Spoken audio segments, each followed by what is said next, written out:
Yo, ሰላም ጋይስ ዛሬ የምናወራው ስለ ዋይ1ደብሊው ሜሊስ ወይ ሜሊስ ብለን እንጠራዋለን። ዛሬ ስለሱ ነው የምናወራው። ያው ዋይ1ደብሊው ሜሊስ የሚታወቅበት ሶስት አይነት መንገድ አለው። አንደኛ በከባድና ኢሞሽናል በሆነ ሜሎዲዎች በሜሎዲ ራፕ ነው። ሁለተኛ ደግሞ ያው ታውቁታላችሁ ጓደኞች ላይ ባደረጉ ደብል ግድያ ማለት ጓደኞችን የገደለውና ሶስተኛው ደግሞ እና ዛሬ ርዕሳችን የሚሆነው ደግሞ ስለ እብደቱ ነው ወይም ዋይ1ደብሊው ሜሊስ እብድ እንዴት እንደሆነ ዛሬ አብረን እናያለን። ያው ብዙ ታውቃላችሁ ብዙ ራፐሮች ክሬዚ ነው እብድ ነው ለመባል ምናምን ብዙ ነገር ያደርጋሉ። ጀለስ ግን ተፈጥሮ እብድ እንደሆነ በቃ ሁላ ብዙ ራፐሮች ያምናሉ። እንዴት ካላችሁ እስቲ ከዚህ ቪዲዮ በቀላሉ እንጀምር ማለት እዚህ ጋር Question for the day is, what is your message to your first body? Fuck Tuka, let me get it now. Yeah. That's exactly what it is. Fuck Tuka. OTLYCLYW, bitch. Oh, goddamn, bro. You said first body. Hell yeah. Like, what you mean first body? To your first body count, bro. እና እዚህ ጋር እንዳያችሁት ነው ያው እዚህ ጋር የተጠየቀው ያው ባዲ ብሎ የሚጠቀሙት ያው በራፕ እንደ ሬሳ ነው በእነዛ ቪዲዮዎች እኔም ካያችሁ ማለት እና እዚህ ጋር ደግሞ እንደ ኖርማል ሰው ደግሞ የሚባለው እንትን ነው ይሄ መጀመሪያ ድንግልና ነው የወሰደው ማን ነው እና ጀለሳውን ባዲ ሲባል ግራ ገባው ይሄ የትኛው ነው ይሄ መጀመሪያ የገደልኩ የተባለ መስሎት ነው እንደዚህ ጀለስ እየደነገጠ ያለው ማለት እስቲ ቪዲዮውን እንጨርሰው መጀመሪያ Like which body? What you talking about? Like which እና ያው እንዳልኳችሁ ነው የተኛው ባዲ ያለው ወይም የተኛው ማለት ግራ ገብቶታል እንዴት ነው ሰው ስለ ሬሳ የሚጠይቀኝ ብሎ ጀለስ ግራ ገብቶታል ግን ያ ሰው ይማጠየቅ የፈለገው ድንግልና ማን ነው የወሰደው ነው እስቲ እንጨርስ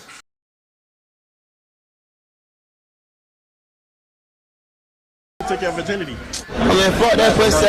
ነው ማን ነው ድንግልና ነው የወሰደው ሲባል እንዴት እንደደበረ አይታችኋል ማለት ጀለስ በቃ የራሱ ዓለም የሚኖር ሰው ስለዚህ ምናይ እንደዚህ ተራ ቫይብ ውስጥ የለም እንዴት እንደደበረ አይታችኋል ይሄ ጅማሬ ነው አሁን ደግሞ ወደ ሁለተኛውና ያው ወደ ሁለተኛው ኬስ እንገባ ብዙ ራፐሮች በእንትን ይታወቃሉ ለምሳሌ ቢፍ ምናምን ላይ ጣልቃ ይገቡ ለምሳሌ ሊልቤቢን ብንወስደው ከኳንዶሮ አንዱ ጋር በደንብ ይግባባል ስለ እሱን ኳንዶሮ አንዱ ወደ ላይ አመጣው ማለት ግን ከሱ ጋር ስለሚስማማ ከሊልደርክ ጋር ቢፍ የለም ከሱ ጋር እንደዛው ነው ይስማማሉ ለዛ በዛ የተነሳ አሁን ጀለስ ግን ሜሊስ ግን እንደዛ አይደለም እንዴት ካላችሁኝ እዚህ ጋር ያለው ቪዲዮ ደግሞ ድጋሚ ነው ሌላ ቪዲዮ So you wouldn't do a song with R. Kelly?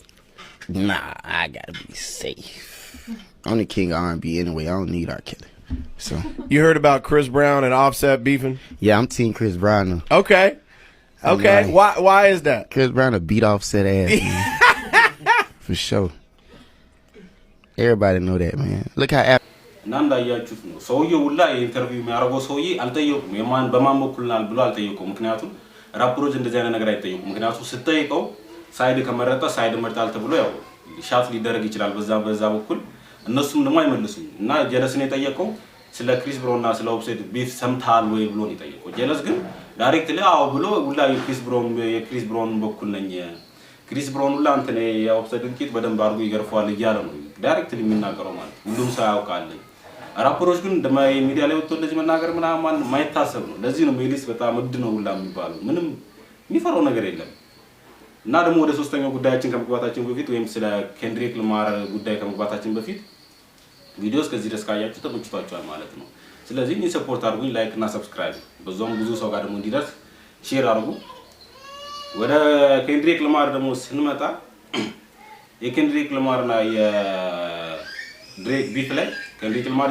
ጀለስን ነካርጎት ነበር ምን አለ a primary friend ናራን ዋይ1ደብሊው ሜሊስ ማለት ለእውነተኛ ጓደኞቼ እጸልያለሁ እንደ ዋይ1ደብሊው ሜሊስ አይደለም ወይም በግልጽ ማለት የፈለገው ጓደኞቼ እንደ ሜሊስ ጓደኞች ሸር ሊሰሩብኝ ቢሞክሩ ልቦና እንዲሰጣቸው እጸልያለሁ እንጂ እንደ ሜሊስ አላረግም ወይም እንደ ሜሊስ አይደለም ጀለስ ግን ይሄን ከሰማ በኋላ ምን አለ አይ እኔ ተሰጥቻለሁ ልክ ነው መጥፎ ነገር ነው ያረኩት አለ ጭራሽኑ ምን ቢል ጥሩ ነው እኔ በጣም ኬንድሪክ ለማር በጣም የማደንቆና ሞዶ ራፐር ነው እና በሷፍ በመጠራቲ በጣም ኩራት ተሰምቶኛል ምናምን ብሎ ኬንድሪክ ለማር ያንሳት ግራ ተጋብቶ ነበር በጣም ነበር የደነገጡት እና ጀለስ በቃ የራሱ ዓለም የሚኖር ሰው ነው ሁላ የማን ነበር ኔልቻፓ ፍሪ ጀለስ ፍሪ ሜሊስ ያለበት መንገድ ጀለስ ሁላ ደስ ብሎ ነበር ምን አለ 7 አመት ያለው በውቴ የፖሊሶች ከባድ ጦር መሃል ላይ ነበርኩኝ ወደ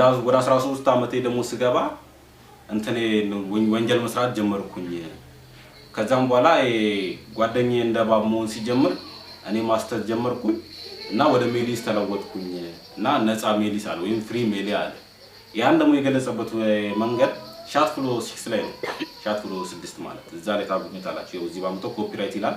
ያን ነገር የገለጸበት እዛው መኪና ውስጥ ገብቶ እንደ ሜሊስ ያገሏል እንደተባለው አይነት ሙሉ ቪዲዮን እንደዛ ሰርቶ ነበር ፍሪ ሜሊ ያለው እና ሜሊሱ ላይ አንሳት ጀለስን አመስግኖት ነበር ኢንስታግራም ላይ ምናምን። እና የዛሬው ቪዲዮ ይሄን ይመስላል። ከተመቻችሁ ላይክ እና ሰብስክራይብ አድርጉ። በሌላ ቪዲዮ ደግሞ እንድንመጣ ሰፖርት አድርጉ። ይመቻችሁ።